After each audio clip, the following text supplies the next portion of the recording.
يا ربي صل على المختار طه البشير واغفر لنا كل زله وامحنا في النظير يا ربي صل على المختار. Bismillahirrahmanirrahim. Alhamdulillahirabbil alamin. Allahumma shalli wa sallim ala sayyidina Muhammadin miftahi babi rahmatillah adada ma fi ilmillah salatan wa salaman daimaini bidawami mulkillah wa ala alihi wa sahbihi. Assalamualaikum warahmatullahi wabarakatuh. Sahabat online yang dirahmati Allah, alhamdulillah kita bisa berjumpa kembali. Mudah-mudahan kita senantiasa mendapatkan taufik dan hidayah dari Allah Subhanahu wa Ta'ala. Kita ketahui pada zaman ini berbagai macam penyakit semakin menyebar ke segala penjuru dunia. Bahkan beberapa di antaranya tidak bisa ditangani oleh dokter dan belum ditemukan obatnya, seperti kanker atau yang baru-baru ini COVID-19 misalnya. Meskipun sebenarnya obat penyakit tersebut ada, Allah tidak menciptakan sesuatu penyakit melainkan ada obatnya. Namun obat tersebut belum diketahui oleh kita karena suatu hikmah tertentu yang dikehendaki oleh Allah. Sebagai seorang muslim, sudah sebaiknya kita melakukan ikhtiar dan doa terkait hal ini. Kebanyakan manusia masih belum mengetahui bahwa ada salah satu obat yang sangat ampuh, mujarab, dan sudah terbukti untuk menyembuhkan segala macam penyakit seperti yang Rasulullah SAW anjurkan. Nah, pada pertemuan kita kali ini, mari kita ngaji bareng Habibana Segaf bin Hasan Baharun Bangil tentang obat yang paling mujarab, sembuhkan penyakit, dan cara pemakaiannya. Sedekah itu banyak manfaatnya. Dan di antara manfaat sedekah yang perlu untuk kita gunakan supaya kita dapat meraih dan merealisasikan harapan kita, sedekah itu bisa bikin panjang umur. Sedekah itu bisa memadamkan murkanya Allah.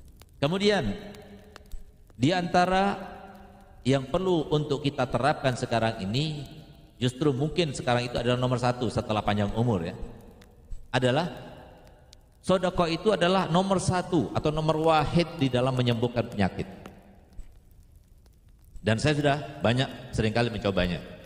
Alhamdulillah, saya semenjak masuk rumah sakit terakhir ketika kecelakaan tahun 1990 ya, pada waktu itu berarti saya masih berumur berapa itu, karena pada waktu itu adalah suatu kenangan yang tidak terlupakan. Jadi saya ketika tahu saya punya abah berangkat ke Jakarta, maka langsung saya keluarkan motornya.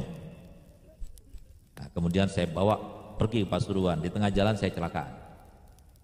Nah, ketika kecelakaan itu pas tepat tahun 1990 pada tanggal 30 Desember. Jadi malam tahun baru tinggal semalam gitu. Saya masih ingat. Itu terakhir saya masuk ke rumah sakit, dan alhamdulillah sampai sekarang, dan semoga terus nggak masuk rumah sakit lagi gitu. Nah, kenapa? Andalan saya itu ketika sakit ya sedekah. Ada 3 contoh yang bisa kita uraikan di sini.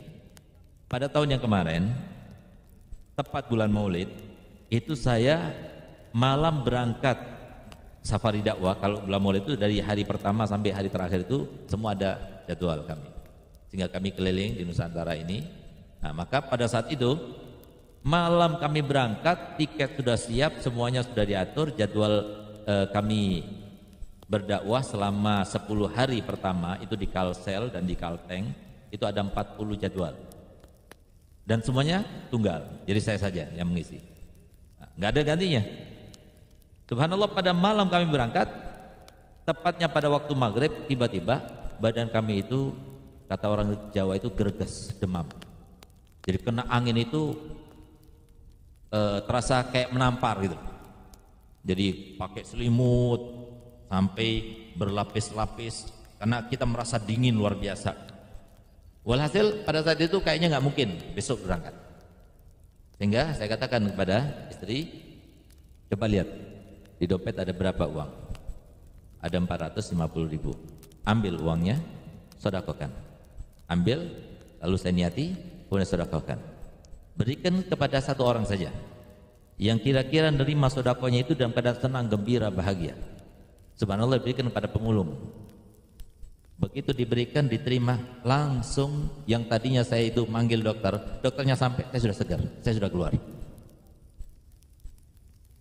Kemudian pada bulan Maulid yang kemarin, bulan Maulid yang tahun kemarin, ya, jadi sekarang kan Ramadan, Maulid yang baru ini, itu Maulid yang tahun kemarin.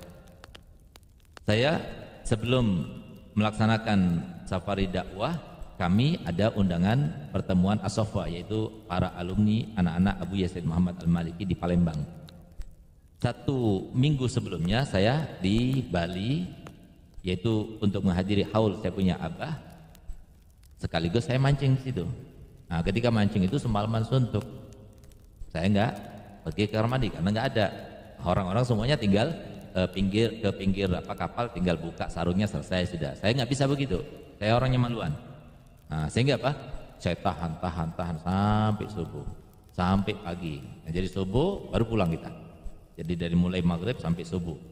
Alhamdulillah pada saat itu kita dapat 80 kilo 3 ekor. Jadi bisa bayangkan satu ekornya berapa kilo. Jadi 20 ekor satu. Jadi ngangkatnya itu luar biasa. Nah itu oleh karenanya saya paling senang mancing itu di Bali. Nah, karena pasti dapatnya yang besar-besar gitu. Subhanallah, pulang dari situ sulit kita kencing. Seminggu itu sulit sekali kita kencing. Sampai kemudian ketika kami menghadiri di Palembang, itu ada seorang profesor internis di situ. Dia itu adalah paman daripada Sobri Lubis yang terkenal, sering masuk TV dia, karena di FPI itu kan. Nah itu saya pergi ke sana. Kemudian di USG. Subhanallah, ketika di USG itu tampak benar, bahkan ada fotonya, bahwasanya prostat saya itu berisi seperti lemak gitu. Sehingga dikatakan, loh, kok prostat antum beb membesar, antum masih berusia 44. Ini biasanya 55 baru seperti ini, kok kamu masih muda kok seperti ini.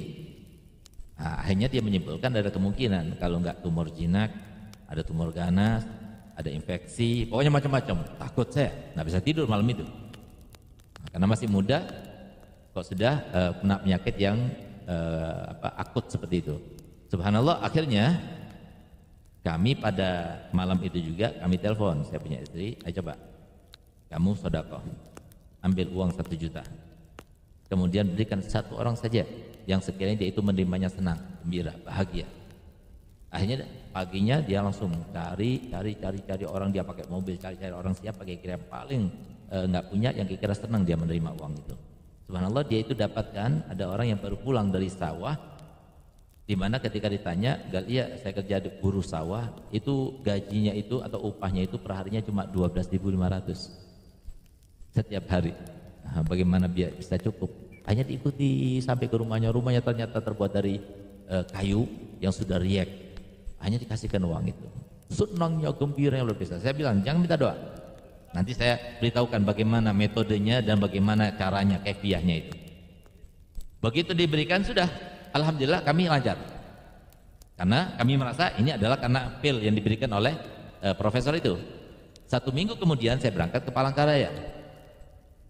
Karena beliau katakan nanti setelah 1 minggu tolong dirujuk, dikasih surat rujukan, cari spesialis yang prostat ya, urologi ya, urologi. Nah, subhanallah, saya pada waktu itu diundang hari pertama itu oleh Wakil Gubernur Kalteng, yaitu Habib Ismail Balgais. Nah, pada saat itu saya ceritakan, oh ya Beb, saya ada teman dokter spesialis itu. Kalau gitu didaftarkan saja. Saya pas hari Senin, nanti saya langsung ke rumah sakit. Begitu hari Senin dari airport, saya langsung ke rumah sakit dokter itu. Subhanallah, begitu dilihat sama dia, dilihat dan sebagainya. USG sama seperti ketika kami di Palembang, dilihat, loh siapa yang bilang? Nggak ada, ini sempurna. Nggak ada sama sekali, nggak ada bekas-bekas itu ada apa sebuah infeksi dan sebagainya, semua kembali seperti asal. Nah itu. Kemudian yang terakhir, ketika kami mau berangkat dakwah bulan Sya'ban, kami diundang di Bandung. Subhanallah pada saat itu, malam itu saya gerges lagi malam itu, sehingga kami tidak mampu untuk menggerakkan badan, nggak mampu, sampai kami datangkan dokter. Dokter ngelihat, saya tanya, dok mungkin nggak saya malam ini berangkat jam 3 malam nanti, karena pesawatnya itu pesawat yang pertama jam 5, jam 3 malam saya harus berangkat ke Surabaya. Kata dokternya, nggak mungkin. Akhirnya saya lihat berapa uang di dompet, ada 250, saya suruh sedekah. Subhanallah, datang dokternya, dikasih obat, sampai obatnya datang baru sembuh. Jadi artinya dari mulai sedekah sampai datang mendapatkan obat itu sekitar 2,5 jam baru sembuh. Saya pikir-pikir, kok yang dulu itu langsung sembuh, kok sekarang nggak sembuh langsung. Ternyata yang dulu itu 450, sekarang 250. Nah inilah sebabnya. Nah, oleh karena itu maka di sini Bu saya berikan tip. Ini mustajab luar biasa. Yang paling baru saya terapkan, ada orang impoten 2 tahun. Semoga kita nggak pernah kena impoten dan semoga kita tambah kuat dan tambah kuat insyaallah. Amin. Nah, subhanallah, saya bilang, ayo kamu itu sedekah, siapa tahu kamu sembuh. Kamu yakin Rasulullah itu mengatakan dawu mardakum bisadaqah, obatilah orang sakitmu dengan sedekah. Saya perintahkan dia itu sedekah 2,5 juta. Masya Allah, 1 minggu kemudian sudah bisa dipakai lagi. Nah, jadi ini sesuatu yang luar biasa. Cuma caranya bagaimana? Gini. Sebelum kita itu sedekah, kalau untuk menyembuhkan penyakit ya, dan juga untuk mengabulkan hajat, kira-kira penyakit yang semacam itu kalau pergi ke dokter, kalau mendapatkan tindakan medis, dari mulai pemeriksaan dokter sampai tindakannya, sampai selesai, itu kira-kira habis uang berapa? Nah itu harus kita keluarkan untuk apa? Untuk supaya meyakinkan kepada kita bahwasanya kita lebih yakin pada Nabi Muhammad bukan pada dokter. Ada orang ketika dia itu sakit, saya katakan sudah sedekah, sudah beb, sakitnya apa? Sakit kanker, sedekahnya berapa Pak? Saya bilang, tadi sudah sedekah berapa Pak? 100.000. Ya, yakinnya kanker sedekahnya 100.000. Berarti apa? Dia percaya kepada dokter. Disuruh kemo keluarkan uang banyak dia berani. Tapi ketika disuruh sedekah dia nggak berani. Ah, ini yang menjadi hambatan. Oleh karenanya caranya supaya mendapatkan kesembuhan benar-benar daripada penyakit yang kita derita, itu adalah kita tanyakan, kira-kira biasanya dokter itu kalau menangani yang semacam ini, dari mulai pengobatan, pemeriksaan, diagnosa, sampai pengobatan dan tindakan itu berapa? Keluarkan semacam itu untuk meyakinkan diri, ngelawan hawa nafsu, bahwasanya kita itu lebih yakin pada Nabi Muhammad bukan pada dokter. Lalu setelah kita hitung, baru kemudian kita gunakan seperti ini. Ini yang diajarkan oleh para ulama. Kita keluarkan uangnya. Setelah kita keluarkan uangnya, misalnya kita pegang ini uangnya. Jadi contoh ya, ini uang. Kita keluarkan uang. Ini. Lalu kita pegang. Lalu kita katakan, ya Allah, aku beli dengan sedekahku ini. Aku beli dengan sedekahku ini kesembuhan penyakitku. Ya Allah, terimalah dariku dan berikan kesembuhan untukku. Lalu kemudian sakitnya di mana? Itu usapkan uang itu. Jadi misalnya sakit gigi, bisa dipraktekkan ya. Nanti pulang dari sini silakan bisa dipraktekkan. Yang punya penyakit jerawat, ya sakit gigi atau apa saja bisa dipraktekkan. Kalau pergi ke dokter-dokter kulit itu berapa habisnya dari tindakan dan sebagainya. Coba dihitung. Nanti kita lihat. Nah, jadi misalnya seperti pada waktu itu saya sakit yang di prostat itu, berarti saya usapkan di atas kemaluan. Karena itu situ kan tempat prostat. Setelah itu baru kita berikan kepada orang yang kira-kira mendapatkannya itu tenang, gembira, bahagia. Jangan berikan pada orang yang punya uang banyak. Jangan berikan pada orang yang kira-kira menerimanya itu biasa-biasa saja. Tidak. Rahasianya di sini adalah ketika kita berikan pada satu orang yang dia itu senang gembira, saking nggak mengiranya dia itu mendapatkan semacam itu, itulah yang menyebabkan arsy Allah itu bergoncang. Situ rahasianya. Sehingga ketika itu maka Allah Ta'ala berikan kesembuhan sesuai dengan apa yang disampaikan Nabi Muhammad SAW. Ini salah satu contoh, cepat ya. Jadi kalau seumpama kita itu ingin mengobati anak kita, jangan cepat-cepat pergi ke dokter. Karena obat kimia itu pasti ada efeknya, itu ada. Tapi coba kita itu dengan sedekah. Sekarang ini adalah waktunya yang paling subur untuk menyembuhkan penyakit kalau kita itu sedekah. Cuma sedekahnya itu harus tahu metodenya, caranya. Jangan kita sedekah 5 juta, tapi kemudian dibagikan orang 50. Kan nggak senang. Bagikan, kalau 5 juta itu bagikan orang 3, ya kira-kira senang. Sebagaimana diterapkan oleh para ulama dahulu. Nah, oleh karena itu, diantaranya lagi, sedekah itu bikin panjang umur. Sedekah itu bikin panjang umur. Dan lebih daripada itu, yang paling berguna, yang paling luar biasa, sebagaimana disampaikan Nabi Muhammad dalam hadis sahihnya, yang namanya harta itu kalau disedekahkan tambah barokah, tambah bertambah. Alhamdulillah, kita telah menyimak penjelasan dari beliau. Semoga ilmu yang telah kita peroleh ini dari Habibana Segaf bin Hasan Baharun menjadi ilmu yang bermanfaat bagi kita, keluarga, dan anak cucu kita.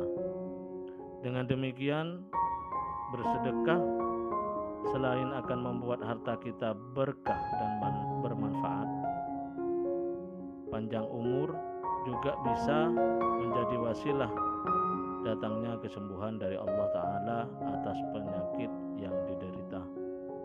Oleh karena itu, lakukanlah sekarang petunjuk dari Rasulullah SAW ini dan tumbuhkanlah kepercayaan dan keyakinan bahwa Allah Ta'ala akan menyembuhkan diri kita. Dengan cara isilah perut para fakir miskin hingga kenyang, atau santunilah anak yatim, atau wakafkanlah harta kita, atau melakukan sedekah jariah. Karena sesungguhnya sedekah itu dapat mengangkat dan menghilangkan berbagai macam penyakit dan berbagai macam musibah serta cobaan. Semoga kita bisa mengamalkan dan dijadikan orang yang dermawan, dimudahkan segala urusan, dilancarkan rezeki, dan dipanjangkan umur dalam taat kepada Allah Ta'ala. Amin ya rabbal alamin. Wallahu a'lam bishawab. Semoga barokah dan manfaat. Assalamualaikum